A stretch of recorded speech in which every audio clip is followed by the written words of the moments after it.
Senator Raffy Tulfo ipinamukha sa mga senador kung paano ipagtanggol ang mga magsasaka.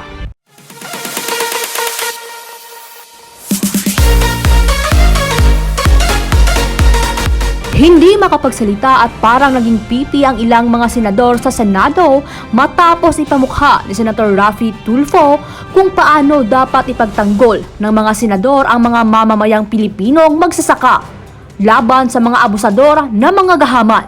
Nagpahayag ng pagkabahala si Senator Raffy Tulfo sa umano'y talama na pangangamkam ng lupa na nakakaapekto sa mga walang pagtatanggol na magsasaka sa Palawan at sa mga liblib na lugar. Sinabi ni Tulfo na dapat panagutin ang mga makapangyarihan at maimpluwensyang tao na nanliligalig at sinasamantala ang mga magsasaka. Iyon pong pangaagaw sa mga lupain ng mga farmers has been going on for quite some time.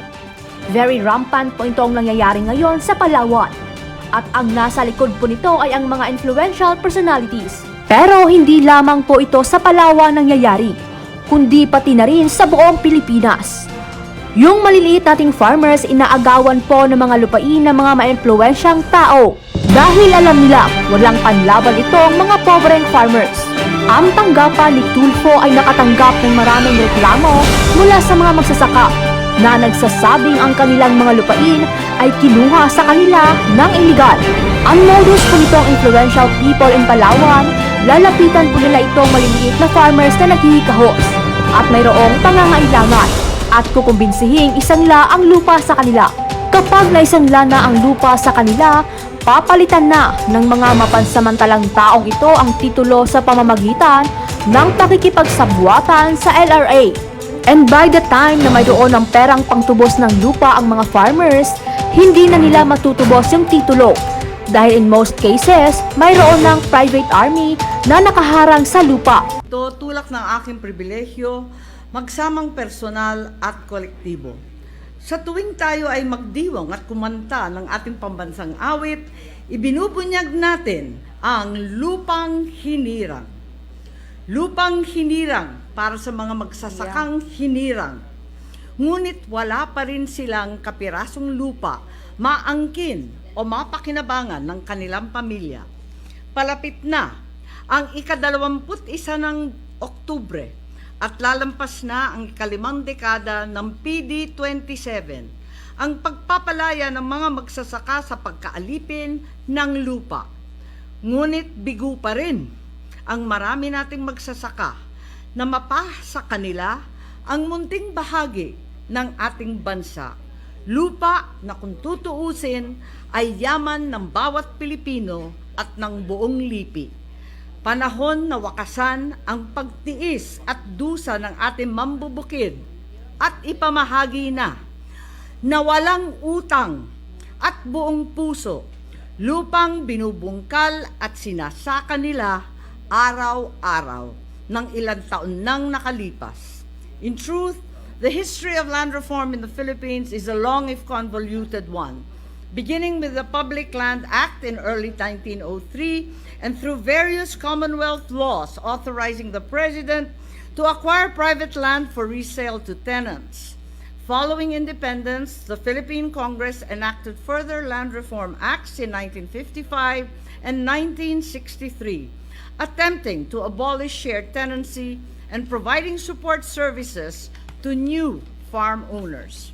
But it was on the 21st of October in 1972 that the comprehensive and mandatory agrarian reform program was launched by then President Ferdinand E. Marcos, decreeing the emancipation of all tenant farmers, sharecroppers, and agricultural workers from the bondage of the soil, identifying large tracts of rice and corn farmland. PD 27 mandated government expropriation of land without need of any farmer's petition. All areas cultivated under tenancy and sharecropper arrangements deemed subject to agrarian reform. Vigorous execution of this decree effected the immediate breakup of vast agricultural estates in Luzon and elsewhere into 3 to 5 hectare parcels. In 1988, CARP, or the Comprehensive Agrarian Reform Program, expanded its legal coverage to the so-called plantation crops of sugar, cacao, coconut, rubber, and all other export and commercial crops previously excluded under PD 27.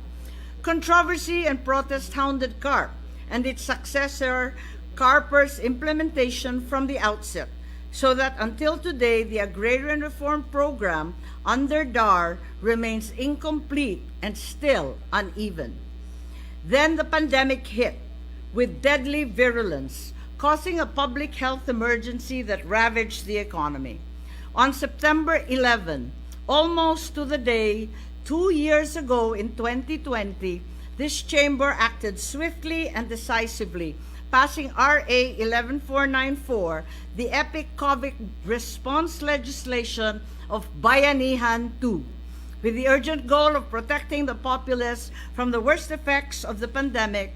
Bayanihan 2 also included in Section 4M a groundbreaking exemption for agrarian beneficiaries from interest payments for the period of the emergency.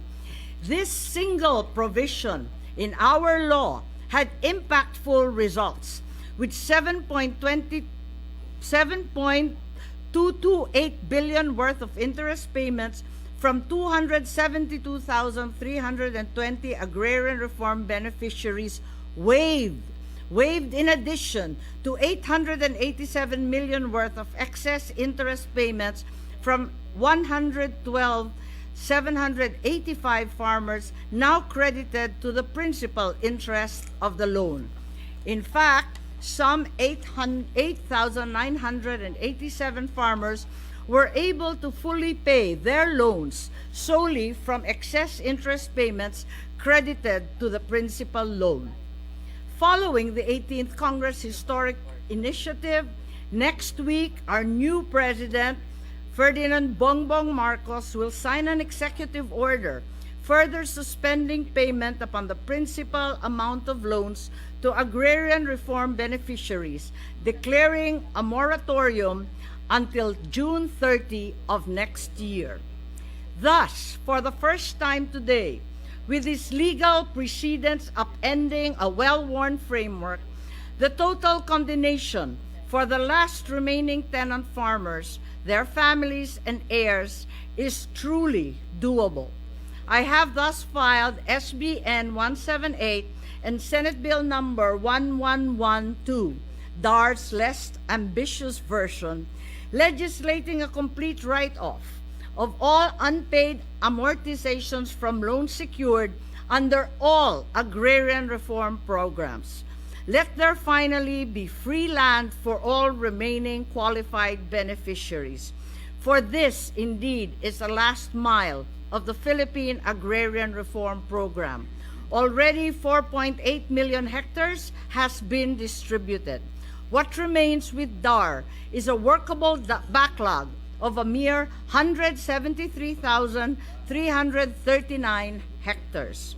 Sa inyong mga harapan, makikita ang mga munting rebulto ng kalabaw sa isang kapirasong lupa, paalala sa atin ng ilang magsasakang mang-uukit na nag-aabang na maibigay sa kanila ang lupang sinasaka. Huwag sana nating kalimutan. Wakasan na natin ang paghihirap ng ating mga mambubukid. Panahon ng palitan ng ngiti ang pagod at dusa ng magsasaka, na ang lupang hinirang ay hindi maging lupang hinarang na lamang. At ang pangako ng ating pambansang awit na lupa duyan ng kagitingan, hindi mauwi sa lupang hinarang, dulot ay kahirapan. And if outright condonation has now become feasible, so too is it eminently viable. For truly, condonation simply makes good financial sense. Firstly, this proposal will generate savings for the Land Bank of the Philippines and the national government, given the absurdity that for many long years, the administrative cost for the land reform program has been bigger than its annual collections. Observe the chart shown. In the year 2020 alone, the Land Bank spent 1.95 billion for a paltry collection of 542,688,603. Tama ba naman ang ginagastos nating yan? The government's remaining balance totals 8.36 billion. First, to acquire DAR's remaining backlog hectarage for 7.32 billion and 1,000,004 for titling said land. For a change, we have more than enough money because we can now use for possible funding of condonation the following sources of funds. Firstly, 34.47 billion from the Agrarian Reform Fund, 10.22 billion from the Phil Guarantee AGFP Fund. In addition, there is 4.39 billion from the PCIC share in the Agri-Agra Fund. Under the new RA 11901 or the Agriculture, Fisheries and Rural Development Act of 2022, we can look forward to additional funding of 35% from the non-compliance penalty collections of banking institutions to the DAR for titling and parcelization. Hence, not only can we afford to condone these meager farmer loans, but we have the funds to support them with services, seed and equipment, training, and finally, even perhaps, agricultural modernization. May salawikain tayong mga Pilipino na malupit, ngunit totoo naman. Ang sabi ng ating matatanda, walang ligaya sa lupa na di dinilig ng luha. Kung tutuusin, talagang bayad na ang mga magsasaka sa utang nila pagkat idinilig na nila ng kanilang luha, ng kanilang pawis at taon-taong pag-iintay na makamtan ang lupang sinasaka. Sa haba na rin ng panahon, kung mayroon man malaki-laking bukid, pinaghatian na ng anak, ng mga apo, ng mga apo sa tuhod ng kauna-unahang mga beneficiaries. Kaya't sa wakas, mga senador, tapusin na natin ito.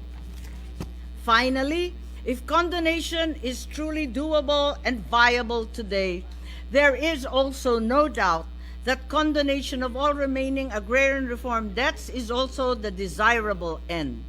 At least 654,047 agrarian reform families will be granted a total of 1.35 million hectares of land, liberating the countryside from the burden of debt and despair. Wise men have said that the balance of power in a society accompanies the balance of property in land, and that people who lack jobs, ownership, and opportunity in land have little or no stake in their community and nation. With real assets free from encumbrances, our farmers can utilize cash originally intended for loan repayments to invest in their own properties, to buy equipment and find seed, to embark on new technology and marketable cash crops. They will then have the collateral to access capital necessary to maximize productivity and enter into profitable commercial farming arrangements. The increased output of farms will result not only in higher incomes for the agrarian beneficiaries, but also in food security for the nation, avoiding the dreaded shortages in sugar, onion, garlic, and even salt that plague us today. And thence the way forward shall open towards rural development and commercial farming on condoned lands through contract growing, block and consolidated farming, joint ventures, agri-venture agreements, all manner of fresh capital as private investment grows in a landscape of secure and reliable land ownership. Ngayon nagbabadya ang kakulangan sa pagkain, panahon ng buhayan ng pagsasaka. Tuldukan na ang kabuktutan ng pag-aangkat ng pagkain, simple lang naman itanim. Kawalan din ng pagpapalaya ng mga magsasaka sa pag-aalipin ng lupa ay tumagal ng 5 dekada. Ang pinakamatagal na pagpaparte ng lupa sa buong mundo kung ihambing natin sa Taiwan, sa South Korea at pati na rin sa Japan.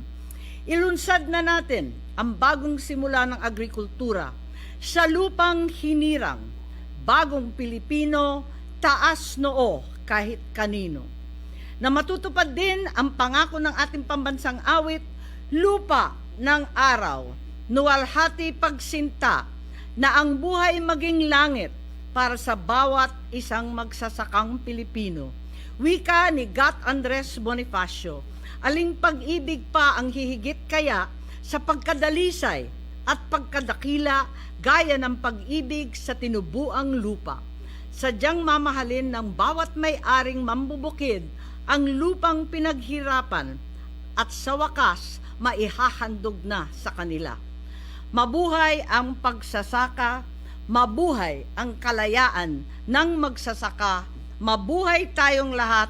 Maraming salamat, Ginoong Pangulo at mga mahal kong mga senador. Maraming salamat, Senator Amy Marcos, sa napakagandang suhestyon para sa condonation ng mga utang ng ating mga agrarian reform beneficiaries. Majority Leader. Madam President, the gentleman from Bicol, Senator Robin Hood Padilla, would like to make a manifestation. Maraming salamat po, Ginoong Pinunong Mayorya at sa atin pong ginang tagapangulo. Yes, Senator Padilla, please proceed. Nakakahiya naman pong hindi ako magmanifest. Pakita na naman po sa kulay naming dalawa. Kulay na lang po, sumayaw po kaming dalawa ng ating ginang mula sa Ilocos.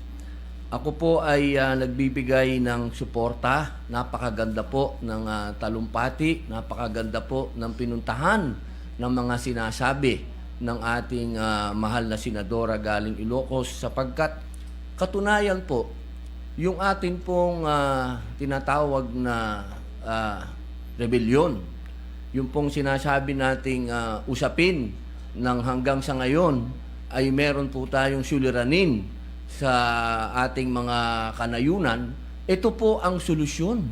At ito po ang matagal nang inaantay ng ating mga magsasaka na magkaroon po sila ng matatawag nilang lupa. Ang hinihingi ko lamang po ay pakinggan po tayo ng ating mga kasama din po sa Department of Agriculture sapagkat kung binigyan po natin sila ng lupa, mainam din na maibigay din po yung suporta. At karamihan po kasi, ang nangyayari, nabigyan ng lupa, ngunit wala naman po silang puhunan. Ang nangyayari, nagkakautang-utang lang at yung lupa naman ay napupunta sa hindi din. Ang gusto ko lamang pong palakasin pa rito, sana suportahan po natin itong napakagandang programa po ng administrasyon na ito sapagkat ito po ang sagot sa rebellion na matagal na po nating pinagdudusahan. At gusto ko lamang po din ipaalala na sa loob po ng Southeast Asia, baka tayo na lamang po ang may rebellion. Kaya sana maisakatuparan po lahat ang pangarap na ito at muli at ako po ay bumabati sa ating mahal na senadora galing sa Ilocos. Maraming salamat po. Maraming salamat sa inyong intervensyon. Tama po kayo. Hindi lang sapat na ibigay ang lupa, importante ay tulungan din natin sa kapital at sa tinatawag na farm inputs para hindi masayang ang lupang binibigay. Para lang sa inyong impormasyon, sa mga nakaraang taon, tayo po ay nag-advocate at naglaan ng pondo para po sa mga ARB at mga ARC, mga agrarian reform beneficiaries, agrarian reform communities. Dahil tayo nga po ay naniniwala na panahon na, napakatagal ng panahon na mapasa kanila ang kanilang lupa at mabigyan ng totoong suporta mula sa pamahalaan. Salamat sa iyong intervensyon, Senator Robin Hood Padilla. Majority Leader. Madam President, likewise, the gentleman from Cavite wishes to be recognized. Senator Francis Tolentino Mr. President, is recognized. just a short manifestation of support to the previous manifestation given by my cousin, Senator Robin Hood Padilla. I associate myself with his notion that coming from the privileged speech of Senator Amy Marcos, that giving condonation that would lead to total land ownership of a farmer in the countryside would lessen our current insurgency problem. Yung po yung buod ng sinasabi ni Senator Padilla ay kung bibigyan ng lupa na tunay na pag-aari ang isang magsasaka sa kanayunan, ay mababawasan ang ugat ng rebellion.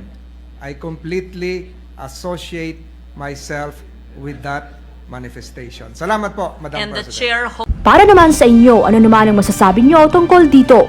Magkomento lamang sa baba at huwag kalimutang mag-subscribe para updated ka sa mga maiinit na balita sa Pilipinas.